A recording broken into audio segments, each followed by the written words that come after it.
Well, we are live right now on Spreaker.com, and my buddy, Mr. Mike Myers, joins us. How are you, Michael? I'm doing well. Life just goes on. I don't know what to say. Well, I know you had an amazing day yesterday, and I thought to kick off today, why don't you share us that story? Well, I got a text message from my little brother. To make a long story short, my mom ended up in the emergency room, and I got to go not only see her, but what didn't make sense is I got to hold her hand. I got to hold her hand. I don't That's get it. no, that is amazing though, and I know why you're a little confused because we're all supposed to not touch each other, right?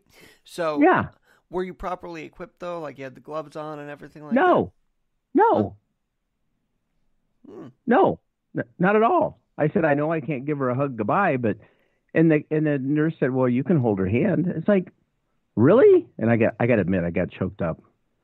It did That seem. I got to hold my mommy's hand, but it's just Oh. weird. All this stuff is it's just weird. Well, I I, know it was a little I, weird, but I know also that you've been hoping that that moment would come for a while, right? yes, you're exactly right. Yep. So I got what was it a God ordained moment? I could look at it that way if I want to, can't I? I would have to believe so, and I do hope you share that story today at 9 a.m. on your own channel, Radio Hope, because look, I think people would want to hear something like that. Like, wow, he finally got to see his mom. Because I know you talk Yeah. about her often on the pod, so I'm sure they'll love to hear the update. In fact, I even have I took my little MP3 recorder, and it's really interesting to listen to it because she's talking and she's praying, and in the background you're hearing people kind of joking around, and it's like, I don't know. What do you think about all this, Alex? Do you think we're just like totally freaking out, or I Well, mean, if they let her hold her hand, then they obviously know it may. Well, I don't want to say it's not as severe as I say, but they obviously didn't think that um, that guideline needed to be observed. I don't know how to say it. It's so weird to say it because you're supposed to observe guidelines, but then maybe they felt that in that moment they saw a son that needed to feel his mother's touch, and they let him do wow. that. And you know what else was interesting is yeah, everybody that walked in while I was there, she said, I could probably get in trouble for asking this question, but are you a Christian? Everybody that was helping to take care of her, yes. I mean, it was kind of cool, really. Well, Radio Hope, Mike Myers is on with me now, and by the way, you can listen to him, and also you've just been you just had this experience, and I think that's great. And the whole thing where she asked somebody who was a Christian, that was pretty remarkable. To how's That's her voice? Is she? Oh, and by the way, he's been dealing with this for a while because she's been low in spirit, and finally yesterday her spirits were raised because you were able to go. and it was. I gotta tell you, when I walked in, and I looked behind a little curtain there and saw her, and there wasn't a screen between us. Uh, yeah, it was like, oh man, this is, yeah, because I don't know if she'll get out. I'm assuming she'll get out of the hospital, but I don't know. Do you know? I don't know. No one knows, and now they're saying this whole thing, the guideline, the timeline of the virus, may now that she has it, but in general, they say no one knows now exactly when it started because a death in California happened in early February, not late. This whole thing's becoming a Wow. mess, Michael. It's Yeah. getting very unnerving. And by the way, at least our ship has left New York Harbor. That ship, the Yeah. USNS Comfort, has left the harbor, so that's a good sign, in my opinion. Absolutely. I mean, it's is the cup half empty or half full, or I don't know. Just drink. Quit. Just eat, drink, and be merry, because tomorrow you're going to die. No, wait a minute. That no no. How about? I'm sorry. That sounded very morbid. Eat, drink, Well, and be merry. Tomorrow you're going to die anyway. So is that our Myerism for the day, or do you got a better one no, for us? no, no. Let's see. Um, I don't really have one today, I don't think. Well, I do have a question for you. So I wrote about how I felt some of my statuses may have been giving people too much hope or whatever. Like people seem Huh. to not be happy with the way I've been trying to put positivity out there because they want What? reality. Or yeah, oh, it's true. What? But my question is, can hope be dangerous in the fact that if you share too much, people will be then inspired to get out and do whatever they want? Or should I not even think like I'm encouraging people to get out by being hopeful? Well, I mean, here I end up getting to go see my mama, and I'm like, wow, it's cool I get to see her, but then and they end up saying, you can, I want to, I did that song already. I don't know. I guess just be wise. Again, don't be licking toilet seats. You know, that was a dumb challenge for a while on on the internet. That was a challenge during this whole thing. I'm like, what are you doing? And of course, don't forget the licking ice cream and putting it back challenge. That was ridiculous Oh, too. it's people are just, it's like, look, be wise. Don't be stupid. And I don't know, keep looking up. I don't know, turn your eyes upon Jesus. I don't know. I don't know. All I know is I'm glad to be here. And I know since you've come on this pod, you've actually made me more excited to wake up because I'm assured now that I know that He is helping me wake up every day. So I feel that, and then you enhance that when you come on. So thank you for that inspiration every day. you know, I'm glad you said that because today would have been my brother Dale's 70th birthday, and that's primarily what the show's going to be about today. Is memories. There's some memories that maybe aren't so wonderful, but it's other memories they're precious memories, And I got some songs that go with that, and then I recorded my mom, like I said, when she was I was going to say psych ward, but not this time. But what am I saying? I don't know. Let me ask you, did you mention that to your mom about, hey, today tomorrow would be Dale's birthday? Did you mention that to her at all? No, I didn't. I do have her phone number, though, and I may give her a call sometime today. Maybe see if she can, maybe I'll have her on the show. Well, let's see, tomorrow Kathy Bugger is going to be on the program. But I didn't want to, only because sometimes it gets her a little bummed, and yet he came to a Jesus moment in his life, and he was just grateful that he knew where he was going. In fact, his pastor said he became one of his best evangelists. My brother Dale, what a hoot! He's I got to tell you. Well, I don't know if you heard a while back, there was a story I had on with Ray Negron, and he knew somebody who came to Christ later in life and was a pastor for 32 years, starting in his 60s. So it can happen to anybody. Oh, my goodness. Which show was that? Was that just within the last week? The last couple weeks, yeah. It was on, I think, the Good Friday episode, actually, if I'm not mistaken. Because I had him on that whole thing, and we just talked about it. That's interesting, because that's something that I've I don't know. There's so much that goes that's a part of that. A friend of mine says, God's calling you and you're not answering. Well, I think I am doing what I'm doing, and I'm good where I'm at. And well, you should also remind your friend that in God's time, His purpose for you will continue to be revealed. A lot of us don't think of that God's time, but I've always stuck with that idea because it is His time, and He will do what He needs to with us in the time that He wants us to do it. If that makes sense.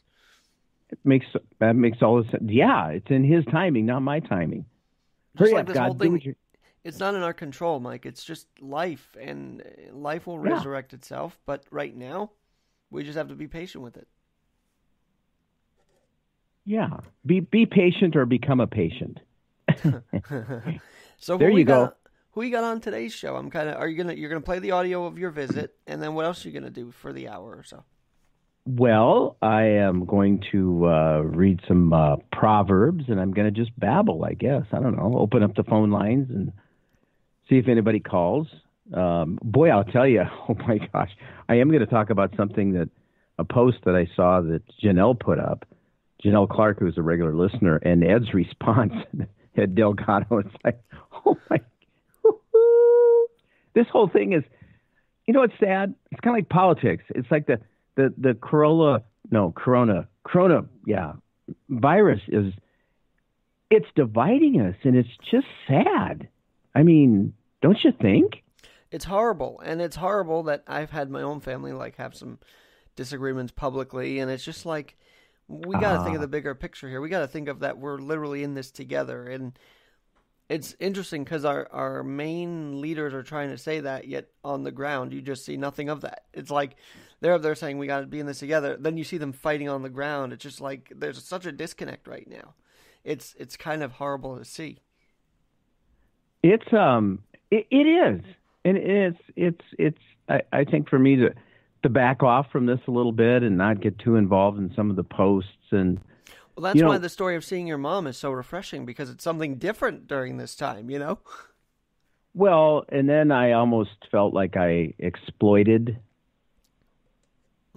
the fact that I did get to go see her. I struggle with that a lot, Alex, because I've been accused of exploiting things. I have somebody I did an interview with, and it was like, I don't know how many hundreds of listens, but somebody else had said, yeah, well, you exploited, it was my son, my eldest son. And I'm like, really? I don't think so. I said, well, his name is Brian. And I think I called the show Bipolar. Oh, jeez. Well, what made you, what do you think made the episode get listened to that much? Like, what was the content like during that? Well, this is a young man who was extremely depressed. It turned to alcohol and other drugs and was on antidepressants. And I mean, a 0.44 more than once. I think that was the highest one. 0.44 alcohol content. He's still alive to talk about it. That to me is a miracle. His psychiatrist said, "There's no way you should be here." I mean, it's that. And people can say, yeah, whatever, what a story. Yeah, you don't have to believe. It's okay. Yeah, it's fine if you don't. I'm just telling you. And this young man has not touched a drop since. That's amazing, Michael. Congratulations on that. I would love to have him on here again. Well, I'll tell you, we had him stay with us for a little while, and oh my gosh, it got pretty nasty. 2:00 in the morning, he's sitting outside on his phone. It's in the middle of summer, and man, I just wanted to. Well, I'm glad that that happened. And when? So it's on the podcast page. When was that recorded? I don't remember, but I know that is it on the podcast page? Well, normally when you do these live, they store it on there anyway. So if you just look up Bipolar, maybe they'll find it. Well, but that's a great, I might repost it. In fact, maybe I'll ask him to come on and do a follow-up, because he's done extremely well. It's so encouraging. It just is.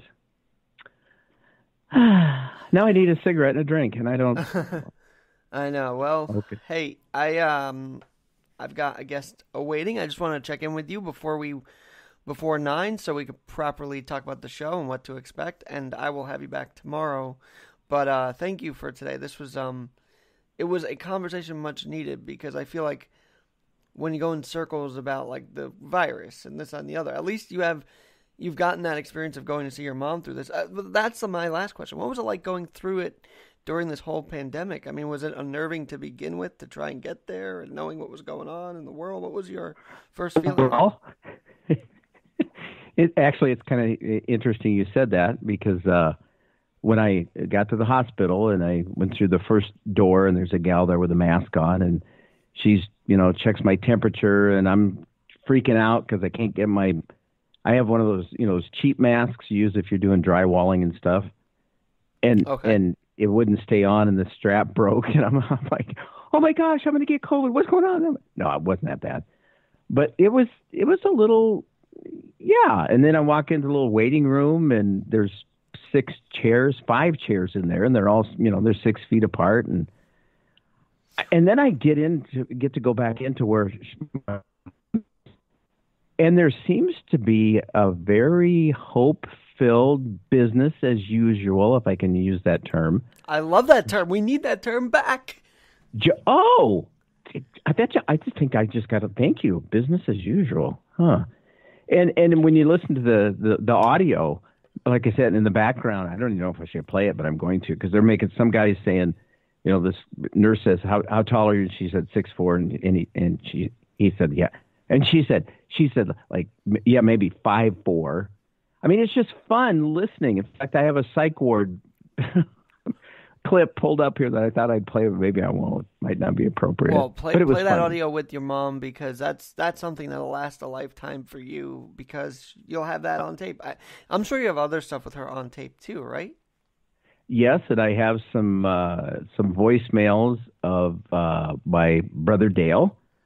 Some of them just being, thankful that I didn't back down from telling him about Jesus, and others where he's just crying. He's so scared, and if you're a follower of Christ and you're scared about what's going on, it's okay, folks. Don't fake it till you make it. Okay, really. Well, let me tell you, you've got a lot of emotional content ready to go, and I think people will get a lot of inspiration of that. Now, let me ask you this, though. As someone who did leave the house to go see their mom, would you advise that other people do the same during this time, or do you think it's just a case-by-case basis? I think it depends on the individual. For instance, whether, you decide to wear a mask when you go out. I don't, but in order to meet the protocol to go see my mommy, I'm going to put on a mask. I mean, and yet I still got the... And then she's reaching into her purse, and she loves to give me a few bucks whenever I see her. And she's, Mikey, I just can't find this $10 bill. I know there was a $10 bill in there. And she ends up handing me a great big handful of change. And I said, Mom, this is filthy lucre. I can't take this from you. Well, I know, and I kind of feel guilty about taking stuff from my parents now, because I'm the one, making money, and I feel bad doing that. But then they're like, no, take it. I'm like, okay, I guess so. So, my mom loves to be. She's somebody who loves to give.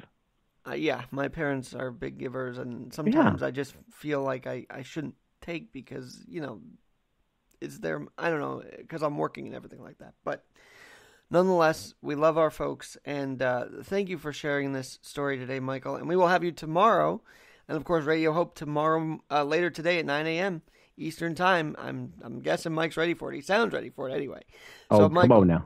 Thank you for coming on, and we'll do it again tomorrow. All right. God bless, sir. Talk to you soon. In just a moment, I will have my next guest today, Zach Miller.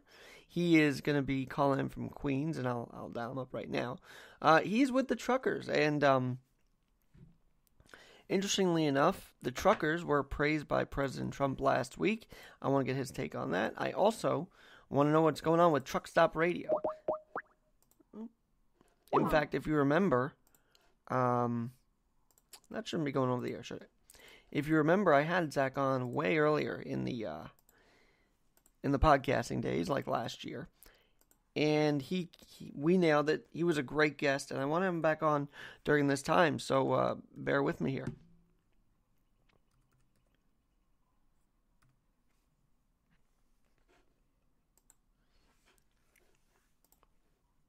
And yes, as I said last night, it's very important to be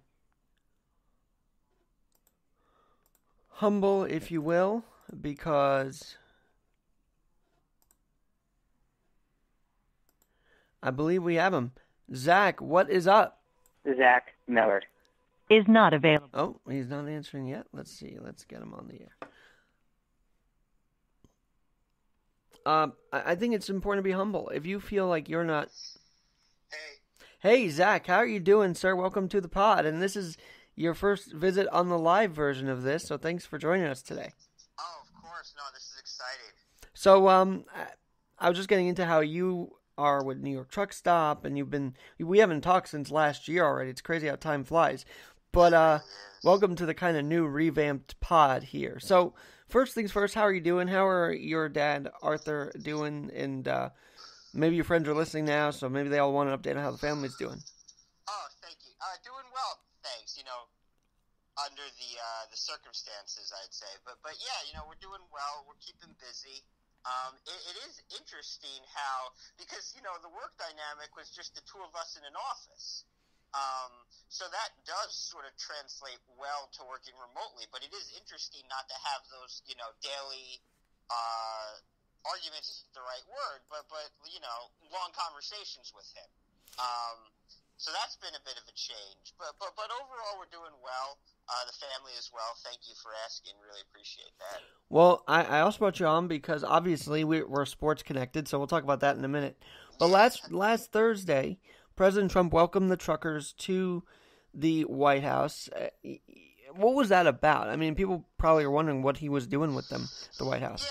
Yeah, good question. I think that was really more of a show of support and show of thanks to the truck drivers who are on the front line. They are part of the emergency essential workers who are keeping this country well supplied. You see pictures of people hoarding in supermarkets, but in reality, although there have been some changes to the supply chain, overall, places are pretty well stocked, and there's plenty of supplies for people.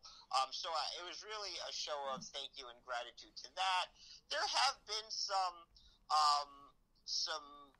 regulatory changes, some temporary changes in terms of how many hours the drivers can be on the road and things like that. But this wasn't really about that sort of announcement. This was really about thank you so much for what you're doing. We appreciate you, and keep up the good work. Well, so that was really nice to see. You guys are still talking about this on your radio show. You're doing it kind of virtually, but tell us, how is it getting the radio on the air every week still from home? So that's been very interesting. That's been done through Zoom. I think most people are now familiar with Zoom. They probably haven't heard of it.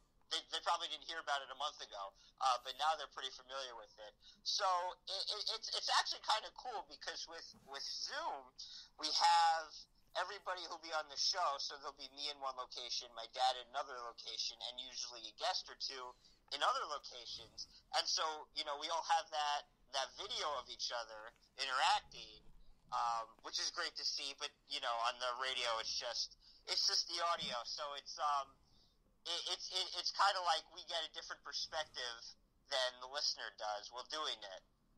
But so that's been a bit of a change. But otherwise, it's the technology is there.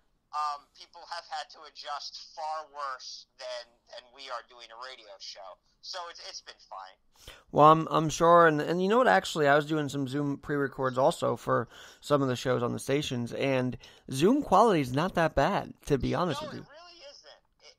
It isn't, and it's interesting because the first maybe 30 seconds or a minute when you're hearing yourself on the recording, it sounds a little different, and then it's back to normal, really. I think it's just that sort of shock of you're doing it through your phone or your laptop instead of, the high-tech machines in the studio.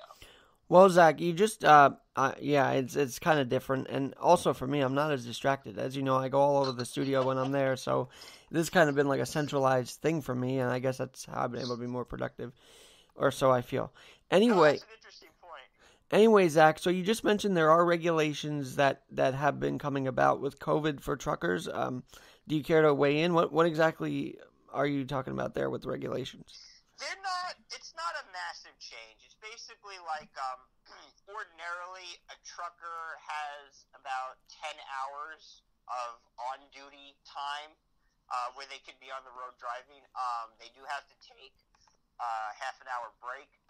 So, and there's talk about changing some of that regulation, in regular times to give them a little bit more flexibility.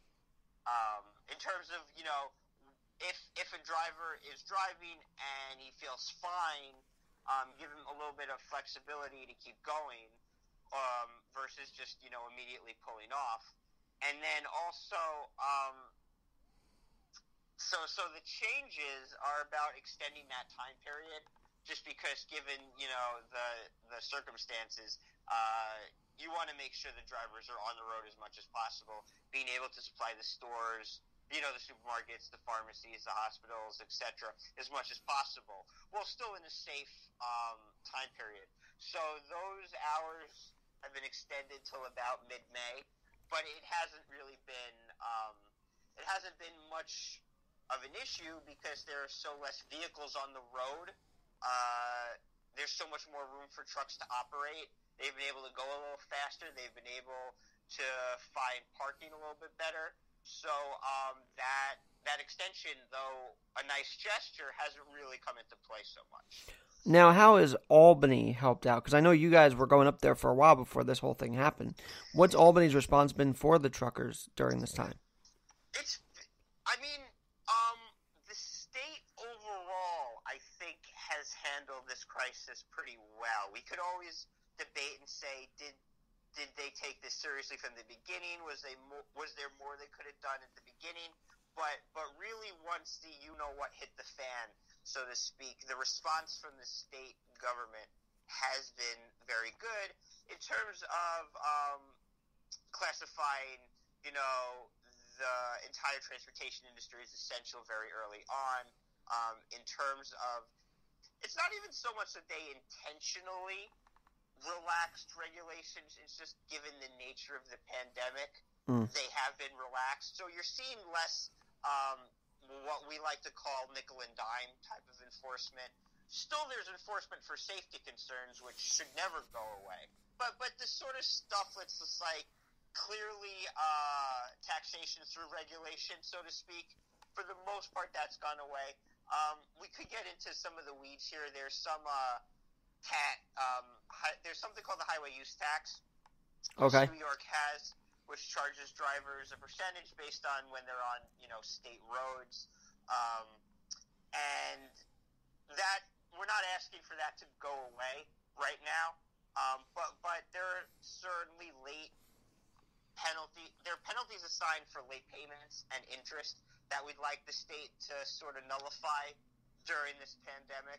Because, just in terms of logistics, companies are running short-staffed, or they may not really be running that much at all. It's just an unnecessary burden to fill out this quarterly sort of tax for right now. But that's, one small complaint in a rather large state. So overall, they've done well. And I'll tell you and your listeners, what's been even more rewarding to see is the city has responded very well in terms of accommodating truck drivers and the logistics industry as a whole. In fact, and I'm really excited about this, a joint partnership between New York City DOT and the Economic Development Corporation of New York City opened up 2 new rest areas for truck drivers just last week.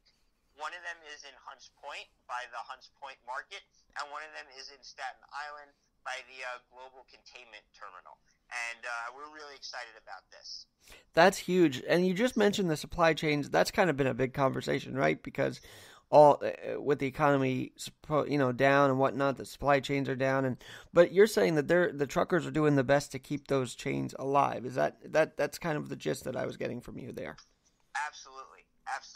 And it's interesting that you mentioned the supply chain, because it really is. There's so many layers to it, right? So you definitely have the trucks, sort of in the last mile, first mile type delivery. But then you have the warehouse workers who are working extra hard. You have a lot of you're still seeing not so much air cargo, but you're still seeing a lot of marine freight coming in. The ports are still operating. So everybody who services the ports is still operating. It really has been this all hands on deck type of effort to keep the economy moving as much as possible. And overall, it really has been a success. And that really is a testament to these, first responders, to these people who work in these overlooked industries. Now, obviously, Alex, me and you don't overlook it. We talk about it all the time. But I think, the general American public has overlooked it. And it's nice to see them at least starting to get the recognition that they deserve. By the way, I don't know if you're still listening, but Ed Delgado, the Caramel Conservative, just commented a little while ago to say good morning to everybody. So good morning on to him. Now, Zach, the other thing is the media has not really said the economy's open. So what I mean by that is they say everything's closed, you can't go in. But I feel like they're not doing a service to the actual businesses who are open and, as you say, and the truck drivers who are making it happen, and of course the healthcare workers. What they're doing is they're saying, no, everything's closed. And I think that's not right. I think they have to say, but you could still do delivery. You could still order from these places. They're not really telling us that, I feel. I think that's a really good point too. I mean, I agree with you, and it does, because I know, Alex, you like to talk about it too, about how you have to have a little bit of optimism, and you have to have a little bit of forward thinking and forward looking, and I think this is a good example of that too, because look, we can't. There are so many places that are closed right now, and we can't just rush to open them up. It's not safe, but at the same time, there are a lot of places that are still open. There are a lot of people who are still working really hard to make sure that that Americans have what they need, to make sure that places, that stores that are open still have what they need. And I agree with you. It really doesn't hurt to say, oh, but look at what's still available and look what's still running. And we know this is a really unfortunate situation. We know people are scared, and we know people are cooped up in their homes. But at the same time, this could be so much worse, if not for, X, Y, and Z that's still open, that's still operating, that's still running to make sure you and your family have what they need to have. And there are good stories to tell there, too. Like even I saw last week, and you probably saw this, too, and your listeners saw it, a clip went viral of a FedEx driver went to make a delivery at a family's house, and the family left a note on the door saying, "Oh, we have a daughter who has an autoimmune disease." And what did the driver do? He went back to his truck to get wipes to wipe down the package to make sure that there wasn't even a chance of this girl with the autoimmune disease catching an illness, catching COVID. So stories like that, they're still there, they're still operating, and these are wonderful things to see. And they should give people hope that to sort of bridge from where we are now to where we want to be is being built. Zach, I've got to say, I mean, that is an incredible story. But I've also noticed the private places like Uber Eats, like these different having to do their own work and saying we're going to put ads out saying we're still open. And so those commercials are actually giving people some idea of normalcy, I think, anyway. I would think so. I would hope so. It is kind of interesting too, right? How just commercials have shifted overnight, like everything else. I mean, they got their production teams up and at them like the minute this happened.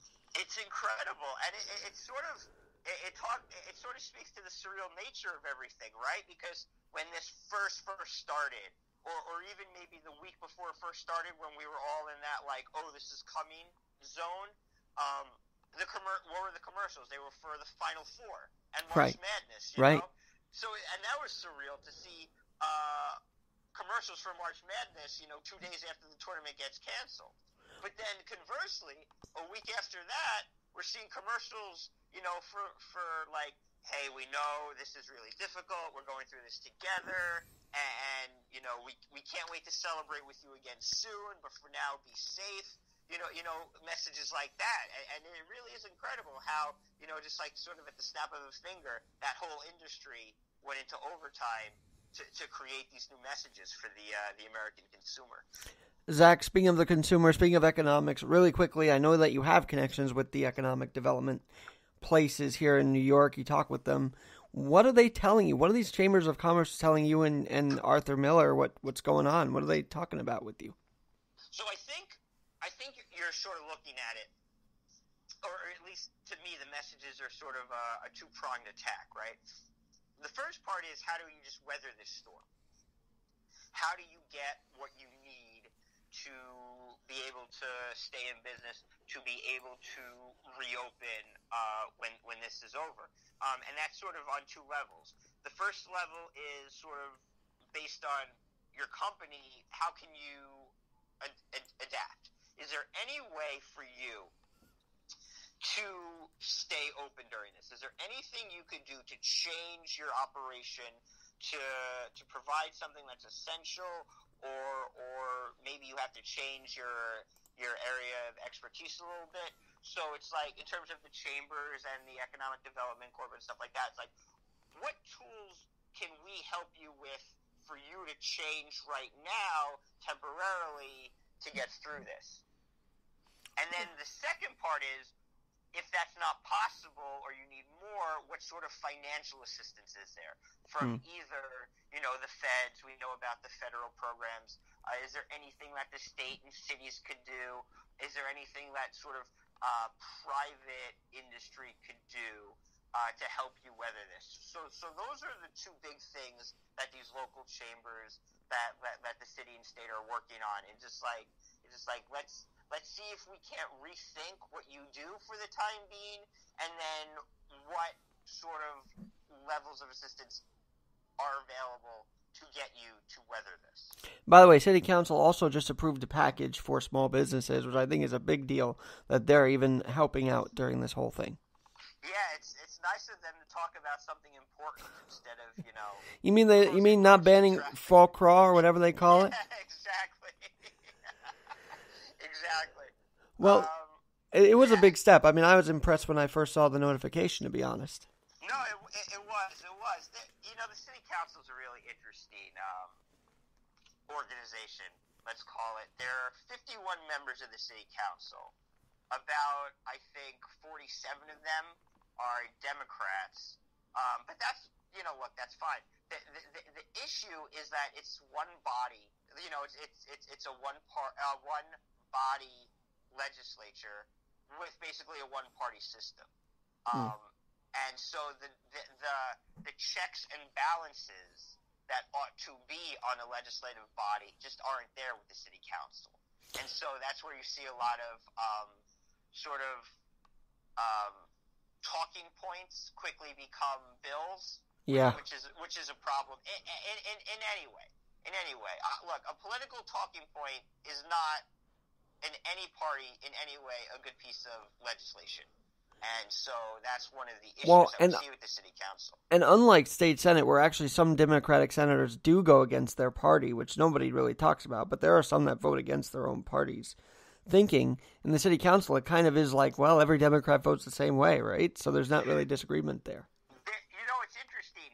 There's some disagreement, and there are definitely a good chunk of like really, really good city council members. But yeah, the problem is they're just in the minority. So a vote comes up, they just don't have the numbers. So it's sort of, they fight the good fight, but at the end of the day, it's a losing proposition. Well, that's why I wish they would say city council, except for Joe Borelli, except for Justin Brannan, approve that, because it's not fair to loop everybody into that one little vote. I think that's a really good point, and I actually am kind of curious if we'll see some of that now that they're going to virtual hearings and vote remotely, where it's just like, well, this might be the only opportunity, your Joe Borelli or your Bob Holden has to carve a name out for themselves. Maybe they will be a little bit more aggressive in their no vote. Right. Now let's. I didn't know they're going virtual. We'll have to keep an eye on that. But let's. Actually, this Friday morning is a transportation hearing, so I'm going to try and watch that. Zoom into it. Maybe Zoom bombing. I don't know. that would be a lot more problematic for me, I think. But yeah, hey, you never know.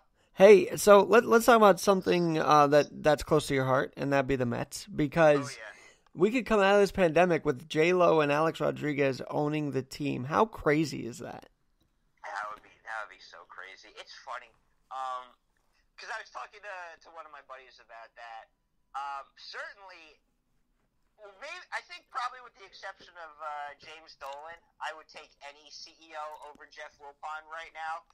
In the sports world. So certainly, do I think A-Rod would be a better CEO than Wilpon? Absolutely.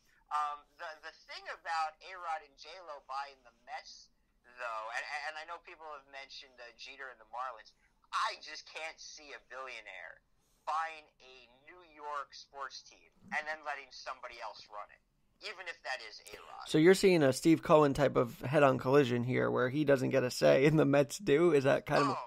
Oh yeah, I mean, there's just no way let some billionaire, because if you're going to put down that kind of money to buy the team, you're going to want to run it. I mean, there's just it's just totally logical.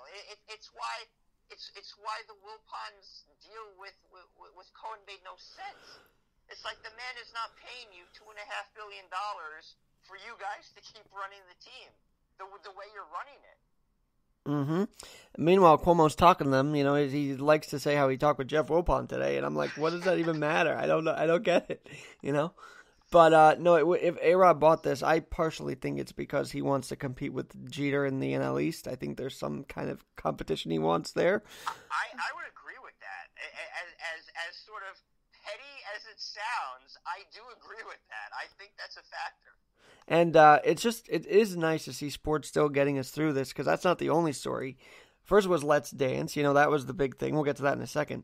But then Gronk gets traded to the Buccaneers. I mean, if anything, sports is becoming that catharsis need to escape what's going on because of all the stories going on. And I think it's just fascinating he came out of retirement just to be with Brady again. It's wild how that unfolded.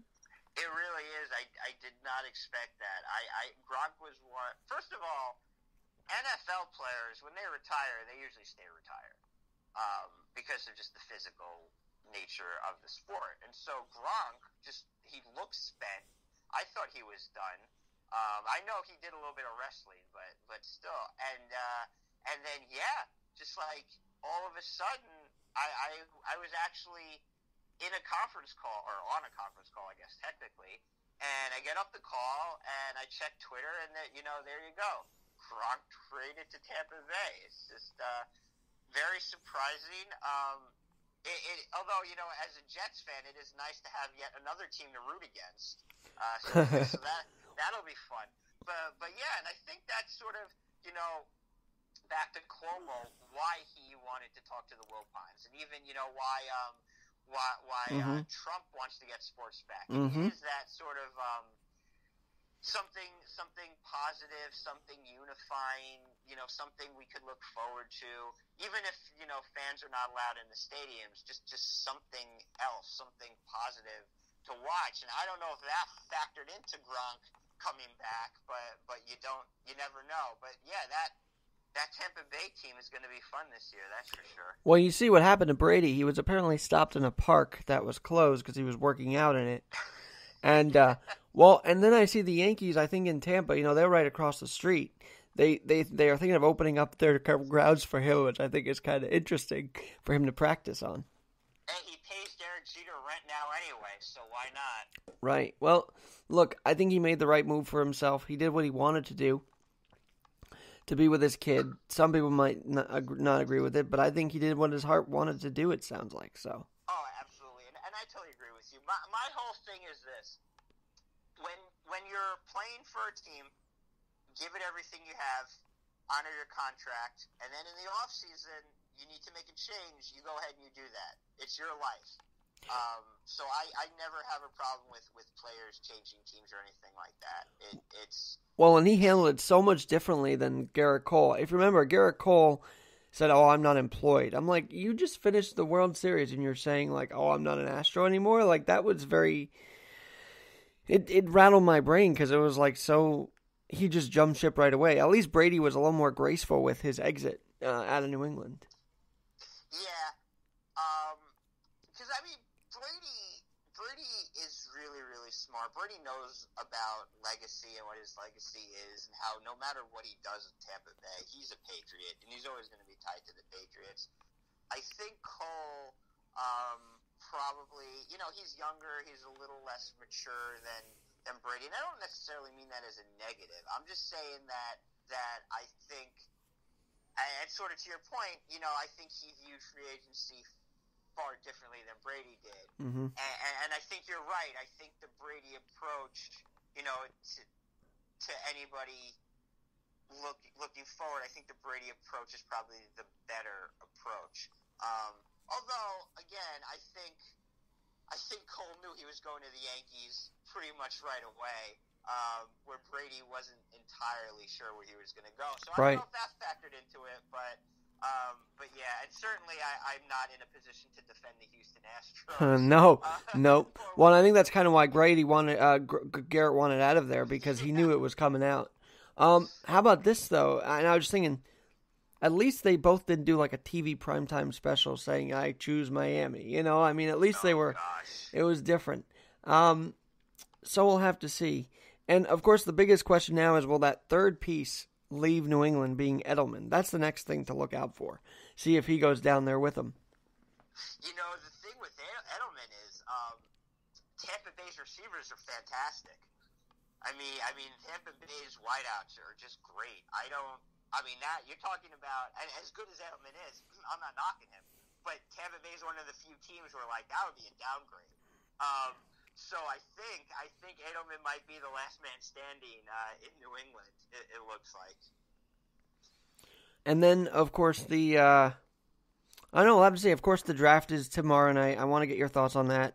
Virtual draft. I wonder if someone's going to Zoom bomb that. I know I've been saying it often, but it just seems like a big thing. So imagine if that happens in the Goodell draft picks as they're going on. But apparently it's going to be like from his basement or something. I don't know. It's going to look kind of weird, though. But we look very strange. We can all agree Burrows is number one, right? I mean, I don't see how he's not. I'm with you. I don't see how he's not either. And all indications are, he's going to go number one. And that they have to. He's got to go. You got to get the quarterback. This should be a podcast. We should do a radio show, dude. This is great. And I don't see that. The one guy I'm really saddened for is Tua, because he should have taken another year to recover from this injury he had. I'm still not sure why he's doing this. I think it's a good question. I can't fully speak to it. I do think that he got the okay from the doctors and the medical staff. I think his thinking was that he doesn't want to risk another injury in college. At least, if you get hurt, get that contract. And I think the indications were he would still be a first-round pick this year. I still think he's going to get picked in the first round. And I would imagine in the top 10. And maybe he slips to the top 15, but I don't see him going much lower than that. Well, of course, last year's 15th was Hoskins, and he was very ticked about that. And then he proved why he was, because he was in the stands while they were trying to finish a football game. It just didn't... Exactly. The maturity issues there are real. But, he at least with him, he's got a real coach in there now. So right. If he can't improve, Ron Rivera's going to straighten that whole locker room out. If you can't improve under Rivera, then, you weren't going to improve under anybody. Yeah, and everybody was surprised that he got fired, but, they just wanted to move a separate way. And then, of course, they got rid of Cam later in the offseason. So they've had a bit of a retooling down in North Carolina with the Panthers. Now, one other thing I brought you on for, because you love sports as much as I do, and I know you're very interested in the Let's Dance documentary. I haven't fully covered it, but I just thought after that some people were going to start criticizing it, saying, oh, no, that's not actually what happened. Michael's wrong and whatnot. But we really haven't seen that, actually. No. I think this is very thorough. First of all, I think the players and everyone around the organization remembers them being followed around, with the film crew back then. And certainly they were contacted recently about rewatching the film and about talking about that whole team and it's always interesting where you have the clips and then the modern day interviews and that 20-year gap introspective. It's interesting stuff, and you are talking about one of the all-time great dynasties in all of sports, probably the greatest player of all time. One of the just most dominant teams, at least for me. I'm 34 years old. So that was the most dominant team I've ever seen. That the second Bulls three-peat team, and I'm trying to think, how old was I that last year? I was 12 or 13 years old. So I remember it pretty well, not great, and I'm not up on all the off-the-court drama. A little bit of it, but not all of it. So right. It's fascinating to get all that. Well, I love how they highlighted Scottie in his own episode, because he was the backbone of that team. Without Scottie Pippen, you don't have this whole thing. I love Michael. We all know Michael did it, but I think he had to have a team around him to get it done, and Scottie was the leader of that group, so to speak. Yeah, he dirty work. And Jordan did, Jordan played defense. Jordan Oh, sure. did everything. But Pippen really could do anything a person could possibly do on the basketball court. It was amazing, his versatility. He really was a special player, and I agree with you. It's nice to see him get the recognition. It always kind of surprised me growing up that he didn't. It was always just like, oh yeah, he's Jordan's sidekick. He's Jordan's sidekick. I'm like, Jordan's sidekick. Pippen would be the best player on pretty much any other team in the NBA. Like, and even then, he goes to Portland and they're one horrific fourth quarter meltdown away from the NBA Finals.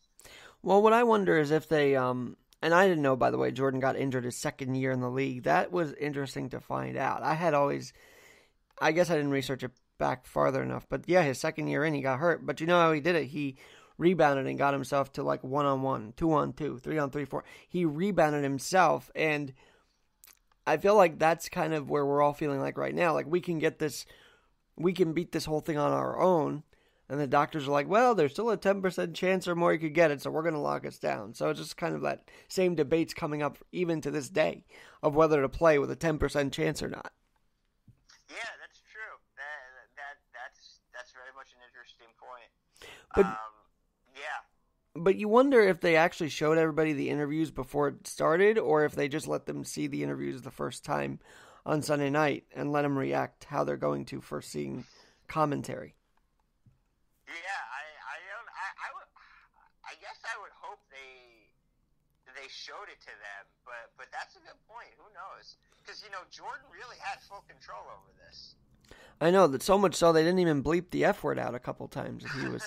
He was on ESPN. I was like, oh, I guess we forgot that this was also on television and not just Netflix. Well, I think there was a disclaimer that the censored version was on ESPN too. Oh.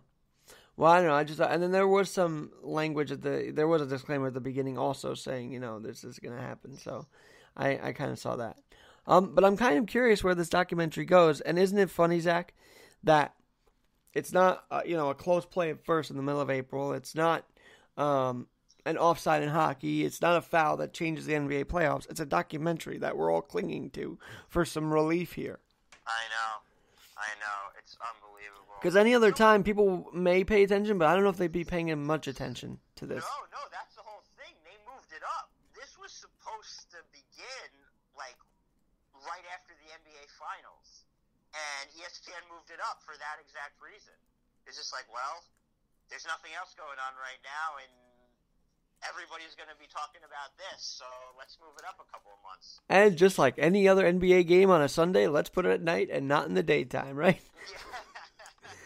Nothing going on, but let's still make it prime time. And they run it till 11 o'clock, so I don't know how many people lasted the 2 episodes, but I did, just because as you know, my dad has this huge Chicago background. Yeah. He ingrained in me like Blackhawks, Cubs, Bears, not so much the White Sox though. But what people who may not know is Reinsdorf also owned or still owns the White Sox, and he was part of that championship run in 2005. Yeah, he does still own the White Sox. And there was another guy too, Einhorn, I think it was, that owned these teams. I mean, they were Chicago powerhouses for all these years, actually. Well, I'll tell you something. George Steinbrenner actually owned a piece of the Bulls for some time. Wow. Yeah, there was it was a really interesting sports group. Steinbrenner was part of it. Lamar Hunt, the Kansas City Chiefs founder, he owned a part of it. I know there are a couple of other interesting people. And then I think slowly but surely Reinsdorf started buying everyone out. Because back then, and this is sort of fascinating too, because back then NBA teams really weren't worth a whole lot. They lost money every year, and it's not like there were big TV contracts where the league was bringing in revenue. So it was really just sort of like a vanity project, and a lot of people just were tired of the losses. So that's how you got someone like Reinsdorf, who was able to just come in and buy up shares slowly over time. I mean, I think he paid, I know I'm going to butcher the number, but I think it was something absurd, like maybe $15 million. Crazy. Like that. Yeah. It's crazy. Well, and look how they just transformed that city. I mean, up until that point, the Cubs hadn't won anything. I think 84 was a big year for them, actually, right as this Bulls team was starting to melt together. Wasn't 84 like a year for the Cubs where they made the playoffs and something like that? Yeah, they lost the pennant to the Padres. So it was then, and they hadn't had any much action before that, really. So the city was kind of waiting. The Bears had just come off their... Well, even the Bears had that championship run at that time, too. And then for 20 years, it was Chicago Bulls-centric, and that was it. But tell me, Zach, you and I are not the only ones. We all remember there was a couple constants. NBA on NBC theme. Oh, yeah. Sirius, the Alan Parsons Project song, and that Bulls intro that's just ingrained in our minds because we'd seen it almost every night. It seemed like in the 90s, every night that was there. It really is something special that at guard from North Carolina, it just you can't forget something like that. And apparently that announcer against them, like you couldn't even fully root against them. And apparently that announcer was brought back when he came back as a Wizard for his final game to do it. So that was cool. And people forget that he continued into basketball as an owner. And of course that venture didn't really go as well for him. But no, it's actually very surprising. And then, there's the Washington experiment, which you mentioned. But he didn't have full control and all that. And now with Charlotte, it is kind of surprising because he is such a good businessman. He's got that great business mind. And he obviously, nobody knows basketball better than he does. And yet, for whatever reason, he can't seem to combine those two skills that he has to run the Hornets into a good team. It's really like mind-boggling. I'm just waiting for him to come out in a Hanes shirt because that's his big thing too. During the show, I haven't seen that yet, so I'm just waiting to see if he comes out in his regular white shirt that he comes in, wakes up in, because it's brought to you by I'm Hanes. Sure you will. Anyway, it's all about the branding. He really is, and that's why he was able to do Nike Air and all that other amazing stuff, and of course Space Jam, which, if you're a kid now, you think, well, I remember him on Space Jam. And we're like, well, he was more than that, pal, Oh, yeah. Anyway, Zach, I will let you go. It was great talking with you, and we will do this again soon. And any last-minute words of, encouragement or hope that you want to give us before we leave the airwaves this morning? The thing I will say is it certainly does look like we're turning a corner here in New York.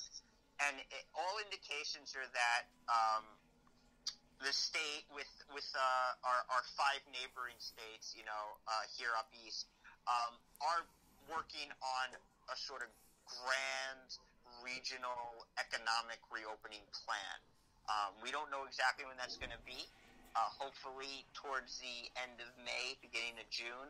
But I think we're starting to see some light at the end of the tunnel. There's still a lot of unknowns. There's still a lot up in the air.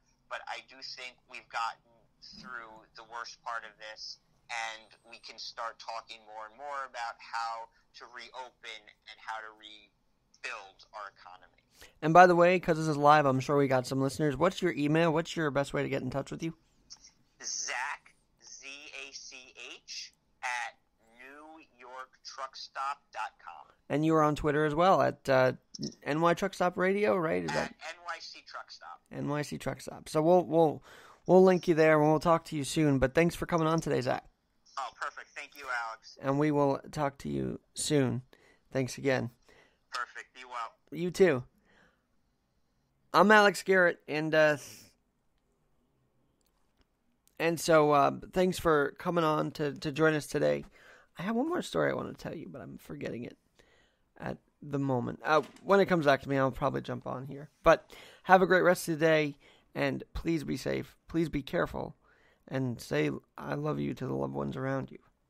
We need a lot more of that conversation going on. Have a great day.